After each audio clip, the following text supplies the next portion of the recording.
যার বজ্রকণ্ঠ হাঁকে একসঙ্গে ফুঁসে উঠেছিল গোটা দেশ। একদিন যার একটি মাত্র অঙ্গুলি হেলনে গর্জে উঠেছিল আসমুদ্র হিমাচল। যিনি স্বাধীনতার ডাক দিয়েছিলেন, গাঙ্গেয় বদ্বীপ, এই ভূমিতে তার মৃত্যু নেই। তিনি অবিনশ্বর, তিনি চিরঞ্জীবী। জীবনে আমার রক্তের বিনিময়েও আপনাদের সঙ্গে বেঈমানি করি নাই। প্রধানমন্ত্রিত্ব দিয়ে আমাকে নিতে পারে নাই, ফাঁসি কাস্টে আসামি দিয়ে আমাকে নিতে পারে নাই। যে রক্ত দিয়ে আপনারা আমাকে একদিন জেলের থেকে বার করে নিয়ে এসেছিলেন, এই রেসকোর্স ময়দানে আমি বলেছিলাম আমার রক্ত দিয়ে আমি রক্তের ঋণ শোধ করবো, মনে আছে? আমি রক্ত তোমার জন্য প্রস্তুত। আমাদের মিটিং এইখানেই শেষ। আসসালামু আলাইকুম। জয় Bangla. So many times that you should make it Bengal. The word Bengal has a history, has a tradition of its own. You can change it only after the people have been consulted. If you want to change it, then we will have to go back to Bengal and ask them whether they accept it. I appeal to my friends, zulum mat karo bhai.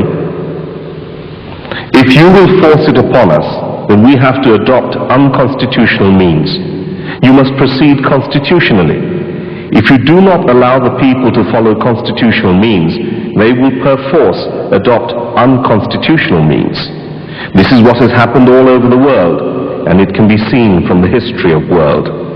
So I appeal to them, if you love Pakistan, though unfortunately after the achievement of Pakistan you are at the helm of affairs and those people who fought for its establishment are no more with us, I will appeal to you, go to the people, let the people give their verdict, and we will accept it. We have nothing against the people of West Pakistan, but against the ruling junta, who have entered the Constituent Assembly through the back door, one who were not even in the district board and have become Foreign Minister of Pakistan. And such people want to speak on behalf of the people of East Pakistan and say that the people of East Bengal support this draft constitution. I have just come from East Pakistan and know the mind of the people there. I know that they have rejected this un-Islamic, undemocratic and dictatorial constitution, and it cannot be accepted by the people of Pakistan, particularly the people of East Pakistan. You can kill us, you can jail us.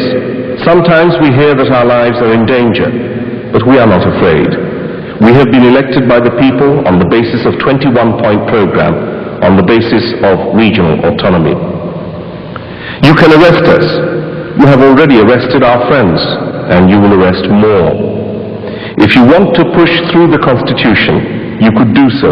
But if you press this Constitution, then you are playing with fire. I have just now come from East Bengal, and I know the sentiments of the people there, of the agriculturists, the poor businessmen, and other people of East Bengal. If you push through this Constitution, God alone knows what will happen. আমি পরিষ্কার মিটিংয়ে বলেছি, এবারের সংগ্রাম আমার মুক্তির সংগ্রাম, এবারের সংগ্রাম স্বাধীনতার সংগ্রাম। 25 তারিখে অ্যাসেম্বলি কল করেছে, রক্তের দাগ শুকায় নাই। আমি 10 তারিখে বলে দিয়েছি যে ওই শহীদের রক্তের উপর দিয়ে পাড়া দিয়ে আরটিসিতে মুজিবুর রহমান যোগদান করতে পারে না। আমরা দেশের মানুষের অধিকার চাই, আর যদি একটা গুলি চলে, আর যদি আমার লোকের উপর হত্যা করা হয়, তোমাদের পর কাছে আমার অনুরোধ রইল, প্রত্যেক ঘরে ঘরে দুর্গ গড়ে তোলো। তোমাদের যা কিছু আছে তাই নিয়ে শত্রুর মোকাবেলা করতে হবে, এবং জীবনের তরে রাস্তাঘাট যা যা আছে সব কিছু আমি যদি হুকুম দেবার নাও পারি, তোমরা বন্ধ করে দেবে। তোমরা আমার ভাই, তোমরা বাড়াকে থাকো, কেউ তোমাদের কিছু বলবে না, কিন্তু আর আমার বুকের পর গুলি চালাবার চেষ্টা করো না, ভালো হবে না। 7 কোটি মানুষকে চাপা রাখতে পারবো না। আমরা যখন মরতে শিখেছি তখন কেউ আমাদের দমাতে পারবে না। যে পর্যন্ত আমার এই দেশের মুক্তি না হবে, খাজনা ট্যাক্স বন্ধ করে দেওয়া হলো, কেউ দেবে না। এবং তোমাদের যা কিছু আছে তাই নিয়ে প্রস্তুত থাকো। মনে রাখবা, রক্ত যখন দিয়েছি, রক্ত আরো দেব, এই দেশের মানুষকে মুক্ত করে ছাড়বো ইনশাআল্লাহ। এবারে সংগ্রাম আমাদের মুক্তির সংগ্রাম, এবারে সংগ্রাম স্বাধীনতার সংগ্রাম।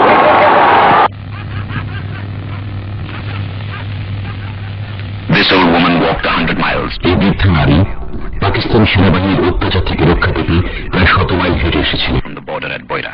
ভারতের সীমান্ত পার হয়ে বয়রার কাছে এসে তিনি মারা গেলেন।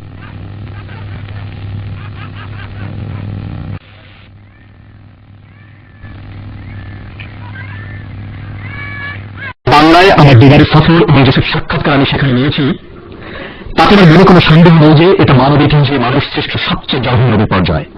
জীবন বাঁচাতে লক্ষ লক্ষ মানুষকে তাদের ঘর ছেড়ে পালাতে হয়েছে। যেটা মানুষ বুঝতে পারছে না যে এই 1 কোটি মানুষ ভারতে পালাতে যে বাধ্য হয়েছে তার কারণটা হচ্ছে সেনাবাহিনী নৃশংসতা। যেরকম নৃশংসতা বহু প্রজন্ম ধরে, এমনকি বহু শতাব্দী ধরে এর আগে কেউ দেখেনি।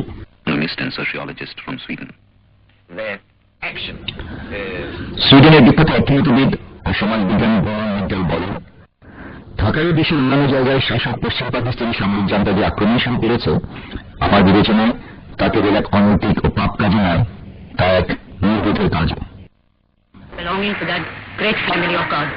And so the answer should be given by the people of the world to this terrible suffering of our own people.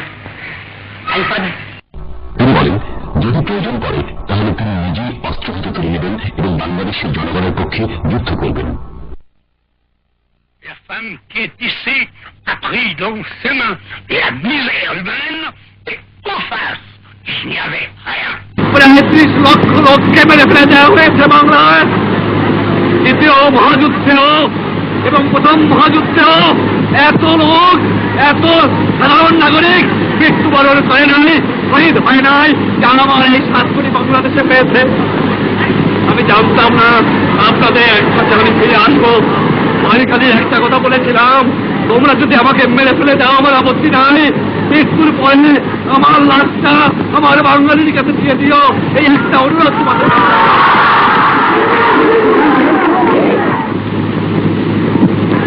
তবে মনে রাখা উচিত, বাংলাদেশ স্বাধীন সার্বভৌম রাষ্ট্র, বাংলাদেশ স্বাধীন থাকবে, বাংলাদেশকে কেউ দমাতে পারবে না।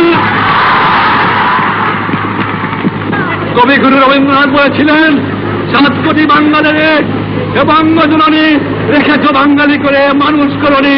কবিগুরু মিথ্যা কথা প্রমাণ হয়ে গেছে, আমার বাঙালি আজ মানুষ। জানতাম না আমার ফাঁসির হুকুম হয়ে গেছে। আমার ছেলের পাশে আমার জন্য কবর খোঁজা হয়েছে। আমি প্রস্তুত হয়েছিলাম, বলেছিলাম আমি বাঙালি, আমি মানুষ, আমি মুসলমান, 1 বার মরে 2 বার মরে না। আমি বলেছিলাম আমার মৃত্যু আসে থাকে যদি আমি হাসতে হাতে যাব, আমার বাঙালি জাতকে অপমান করে যাব না, তোমাদের কাছে ক্ষমা চাইব না। এবং যাবার সময় বলে যাব, জয় বাংলা, স্বাধীন বাংলা, বাঙালি আমার জাতি, বাংলা আমার ভাষা, বাংলার মাটি আমার স্থান।